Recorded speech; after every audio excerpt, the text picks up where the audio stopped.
नमस्कार दोस्तों, स्वागत है आपका हमारे YouTube चैनल पर। तो आज हम कंटिन्यू करेंगे अपनी बाउल नोज़ोड्स की सीरीज़ को। हमारी आज की मेडिसिन है साइकोटिक को। चलिए आज जानते हैं कि साइकोटिक को हमारी मेडिसिन किस काम आती है। इसका की नोट है इरिटेबल। ठीक है, तो इरिटेबल का मतलब क्या होता है? जहाँ पे बहुत ज़्यादा डिस्टर्बेंस हो। इसका पेशेंट कैसा दिखता है? इसका जो कॉन्स्टिट्यूशन होता है वो बहुत ही सैलो, पील और एनीमिक होता है। मतलब कि दुबला पतला। सैलो मतलब होता है जैसे आंखें अंदर की तरफ धसी हुई, जैसे नीमिया वाले पेशेंट्स में हमें अक्सर देखने को मिलती है। ठीक है, तो उसका चेहरा कैसा होगा? एकदम पीला होगा, ये एकदम सफ़ेद पड़ा हुआ होगा। ठीक है, जैसे लगेगा कि उसमें खून की कमी है। जब हम उसका इक्ट्रस भी चेक करेंगे तो भी हमें वहाँ पे येलोइशनेस मार्क मिलेगी या पेल मार्क मिलेगा, ये रेडनेस नहीं मिलेगी। उसके जितने भी म्यूकस मेम्ब्रेन की लाइनिंग्स होंगी वहाँ भी हमें पेलनेस मिलेगी। ठीक है, दुबला पतला होगा, ऐसा लगेगा कि वो बहुत ही लंबे समय से बीमार चल रहा है। और उसका पेशेंट कैसा होगा? उसका पेशेंट होगा इरिटेबल, मतलब जो ज़रा सी बात पे गुस्सा कर जाए। क्यों? क्योंकि वो बीमार चल रहा है लंबे समय से। आइए जानते हैं इसके मेंटल्स कैसे हैं। ऐसे पेशेंट्स हमें बहुत ही नर्वस मिलते हैं, टेंस होते हैं, क्रॉस, सेंसिटिव और फियर होता है उनके साथ, जैसे कि वो कहीं अकेले ना रह जाएं। अंधेरे से उन्हें डर लगता है, जानवरों से, कुत्ते, बिल्ली, ऐसे जितने भी जानवर हैं उनसे डर लगता है। वो नर्वस होते हैं और टेंस होते हैं। इसका मतलब क्या है? इसका मतलब है कि वो छोटी छोटी बातों पर टेंशन लेते हैं। वो ज़रा सी बात में कंफ्यूज हो जाते हैं कि उन्हें कोई भी आगे का निर्णय कैसे लेना है। और उनसे जब आप कुछ ज़्यादा बात करोगे तो वो बहुत ही जल्दी चिढ़ जाते हैं। क्रॉस मतलब होता है कि वो आपको ऊट पटांग जवाब देंगे।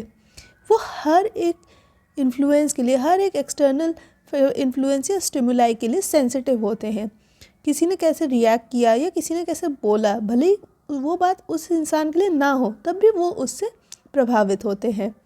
और सेंसिटिव का मतलब ये है कि एक्सटर्नल स्टिमुलाई जैसे कि नॉइज़ है, ठीक है, या कोई हवा चल रही है, कुछ भी है, तो वो भी उसको इफ़ेक्ट करता है। इसकी वजह से पेशेंट अक्सर बहुत ही चिड़चिड़ा दिखाई देता है। फिलहाल अब जानते हैं हम लोग उसके फिज़िकल जनरल्स के बारे में।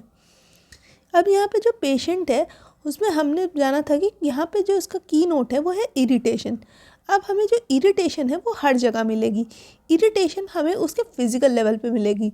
मतलब अगर मेनिंजेस हैं तो वहाँ पे इरिटेशन होगी, और अगर मेनिंजेस के बीच में इरिटेशन होगी यानी कि जो ब्रेन है हमारा, ठीक है, यह हमारी जो लाइनिंग्स हैं, ठीक है, उनके बीच में ना फ्रिक्शन इंक्रीज़ हो जाता है। तो अब जब फ्रिक्शन इंक्रीज़ हो जाएगा तो उसके सर में हमेशा दर्द बना रहेगा। ठीक है, नेक्स्ट हम जानते हैं कि इसमें ट्यूबरकुलर मेनिंजाइटिस भी मिलती है। ट्यूबरकुलर मेनिंजाइटिस से आप समझ सकते हैं कि वह टीबी का इन्फेक्शन। ठीक है, तो अगर वहाँ पे टीबी का इन्फेक्शन होगा तो क्या होगा? वहाँ पे जो मेनिंजेस के बीच में जो फ्लूइड भरा हुआ है वो बहुत ज़्यादा वो इन्फेक्टेड हो जाएगा। ठीक है, तो उससे उसका वॉल्यूम इंक्रीज़ हो जाएगा, और जब वॉल्यूम इंक्रीज़ हो जाएगा तो क्या होगा? वहाँ पे टेंशन इंक्रीज़ हो जाएगी मेनिंजेस के बीच में, जिसकी वजह से उसे फिर से बहुत ही ज़्यादा सर दर्द बना रहेगा। ये एग्रावेट कब करता है? अक्सर नॉइस से या फिर मेंस्ट्रुअल पीरियड्स में, और इसे आराम मिलता है हीट और रेस्ट से। इसका फेस कैसा मिलेगा? फेस में भी पफिनेस मिलेगी, आँखों के नीचे उसे स्वेलिंग मिलेगी। ठीक है, और क्या मिलेगा? आँखों में कंजक्टिवाइटिस मिलेगा। क्यों? क्योंकि वहाँ पे इरिटेशन है, ड्राइनेस इतनी हो चुकी है कि उसमें इरिटेशन आ जाए। अब हम जानते हैं इसके ईयर्स में। अब क्या है, क्योंकि हर चीज़ भरी हुई है, इसको कान में भी खुजली मिलेगी, डिस्चार्जेस इसके एक्सेस होंगे।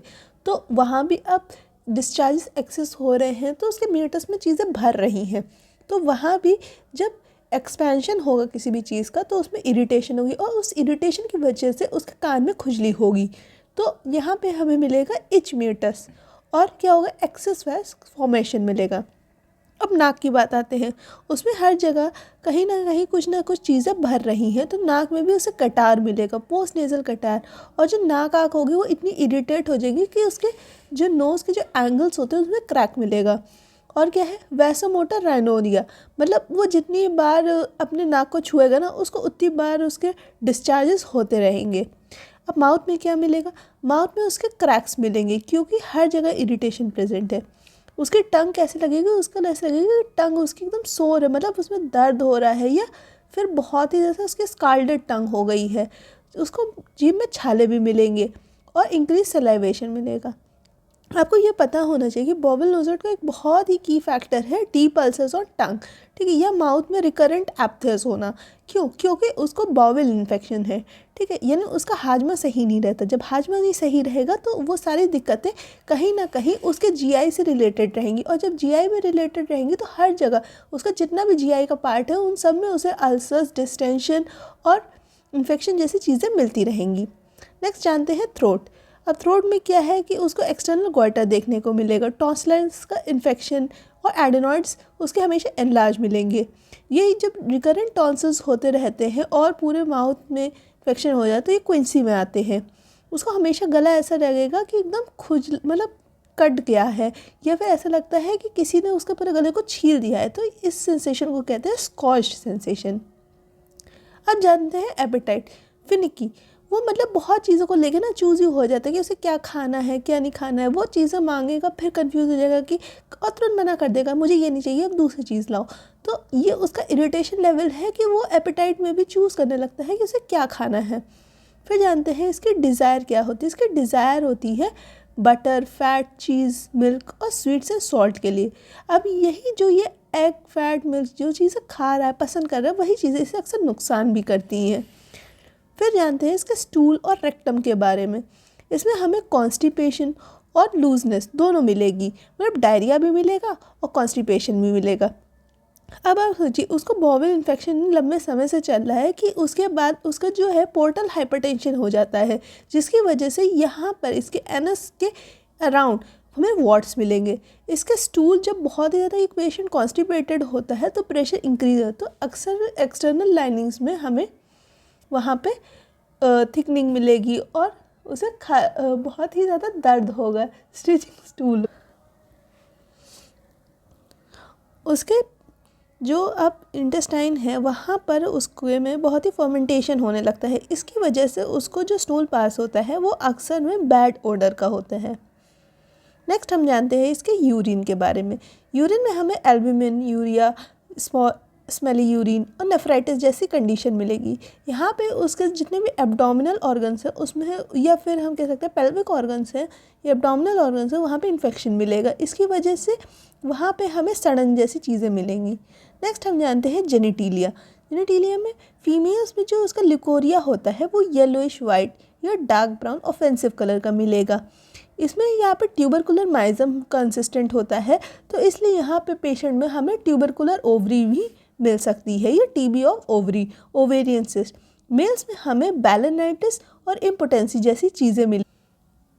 बैलेनाइटिस का मतलब होता है inflammation of the four skin और हेड ऑफ द पीनस, ठीक है। तो ये चीज़ आपको दिक्कत, ये जो कंप्लेन होगी ये आपको मेल्स में मिलेगी। नेक्स्ट हम जानते हैं रेस्पिरेशन के बारे में।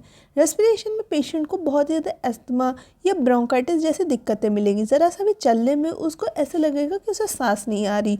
उसका जो कॉफ होगा वो बहुत ही स्पाज्मोडिक टाइप का होगा, मतलब एक साथ कई बार उसको खांसी होगी और धसके वाली साथ कि वो जो पेशेंट होता है वो पूरी तरह से हिल जाता है। इसका जो एग्रावेशन टाइम है वो अक्सर 2 से लेकर 6 बजे के बीच होता है मॉर्निंग में। नेक्स्ट आता है हमारा नेक एंड बैक। और हमें जैसे पहली बार हमने बात की थी पिछली बार में कि बॉवल नोज़ोड्स की थीम ही है कि जीआईटी की कंप्लेंट शिफ्ट होती है हमारे स्केलेटल और मसल्स पर, ठीक है, स्केलेटल सिस्टम पर। तो हमें यहाँ भी fibrositis, lumbosacral pain, stiffness of hips, ऐसी चीज़ें मिलती रहेंगी। एक्सट्रीमिटीज़ में भी हमें रूमेटिज़म मिलेगा, आर्थराइटिस मिलेगा, 2 जॉइंट्स के बीच में स्वेलिंग मिलेगी और बहुत ही ज़्यादा फ्रिक्शन होगा, ठीक है। ऐसी कंडीशंस हमें आती रहेंगी। इसमें भी पेशेंट को अगर बैठे रहने से आराम मिलता है, बैठे रहने से उसको दिक्कत होती है, और जब वो थोड़ा सा चलता फिरता है तो उससे जो हीट होती है, पैदा होती है, गर्माहट पैदा होती है, उससे उसको आराम। इसमें हमें मिलती है कंडीशन पेस प्लानस की। पेस प्लानस क्या होता है? जब कोई व्यक्ति खड़ा हो और उसका जो सोल है, फुट का जो सोल है ना, उसका पैर का जो तलवा है वो पूरी तरह से जब ज़मीन को छूता है, तब उसे हम कहते हैं उस कंडीशन को पेस प्लानस, या कहें तो फ्लैट फीट। हमें अब इसकी स्किन कैसे मिलेगी? इसकी स्किन में हमें बहुत ही ज़्यादा इचिंग मिलेगी। यहाँ पे हमें इंटरट्रिगो मिलेगा। इंटरट्रिगो क्या होता है कि हमारी जो स्किन फोल्ड्स होती हैं उनमें इन्फ्लेमेशन हो जाना और रेडनेस मार्क होना, उसे हम कहते हैं इंटरट्रिगो। ब्रिटल टोज नेल्स मिलेंगे, मतलब उसके जो नाखून होंगे वो टूट जाया करेंगे, उसके जितने भी फिंगर टिप्स होंगी वो क्रैक मिलेंगी। पामल डर्मेटाइटिस जैसी चीज़ें मिलेंगी और इन सभी चीज़ों का एग्रावेशन मिलेगा। ये कंडीशन वर्स हो जाती है एक्साइटमेंट में या आटा वाटा या डिटर्जेंट कोई भी केमिकल के यूज़ की वजह से। अब लास्ट में जानते हैं उसकी स्लीप। ये पेशेंट कैसे होते हैं? ये लोग बहुत ही रेस्टलेस होते हैं। इनको लगता है कि अगर मैं सो गया तो हो सकता है मेरे साथ रहने वाले लोग मुझे छोड़ के चले जाएं। इसको सपने अक्सर मुर्दा लोगों के आते हैं और इसका एग्रावेशन टाइम होता है 2 से 3 बजे। ये अचानक से उठ के बैठ जाता है, ये अक्सर इसकी नींद टूट जाती है। दोस्तों, आज की वीडियो यहीं पे समाप्त करते हैं। यहाँ पे आज मैंने आपको साइकोटिक को वाली रेमेडी के बारे में बताने का प्रयास किया है। आगे के जानने के लिए मेरे चैनल से जुड़े रहें और इसे सब्सक्राइब कर लें और नोटिफिकेशन और बेल आइकन को ज़रूर दबाएं ताकि आपको अपडेट मिलते रहे हमारी आने वाली वीडियो के लिए। Thank you.